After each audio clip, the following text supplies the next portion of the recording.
মাদারীপুরের শিবচর উপজেলায় আন্তর্জাতিক মানবাধিকার সংস্থা আইন সহায়তা ফাউন্ডেশন আসব কর্তৃক দিনব্যাপী মানবাধিকার সুরক্ষায় করণীয় শীর্ষক প্রশিক্ষণ কর্মশালা 2025 অনুষ্ঠিত হয়েছে। শনিবার 19 এপ্রিল উপজেলার কলেজ মোড় আসব শিবচর উপজেলা শাখার আয়োজনে এই অনুষ্ঠান অনুষ্ঠিত হয়। অনুষ্ঠানটি আসব শিবচর শাখার সাংগঠনিক সম্পাদক SM দেলোয়ার হোসাইন ও সদস্য তাসনোবা তুসিনের যৌথ সঞ্চালনায় উপস্থিত ছিলেন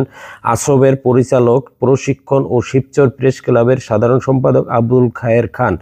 আসব শিবচর উপজেলা শাখার সভাপতি অ্যাডভোকেট নাজমুল হক বাবু, সিনিয়র সহসভাপতি হুমায়ুন কবির, সাধারণ সম্পাদক সেলিম মোল্লা, সাংগঠনিক সম্পাদক SM দেলোয়ার হোসেন, দপ্তর সম্পাদক বাদশা মুন্সি, আন্তর্জাতিক বিষয়ক সম্পাদক সুবর্ণা আক্তার সহ মহিলা ও শিশু বিষয়ক সম্পাদক স্বর্ণা আক্তার, স্বাস্থ্য বিষয়ক সম্পাদক সুমন আহমেদ, কার্যকরী সদস্য সৈয়দ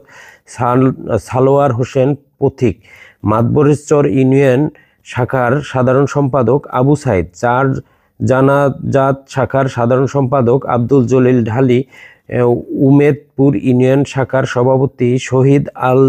জারিন সহ বিভিন্ন ইউনিয়ন থেকে আগত শতাধিক মানবাধিকার কর্মী উপস্থিত ছিলেন।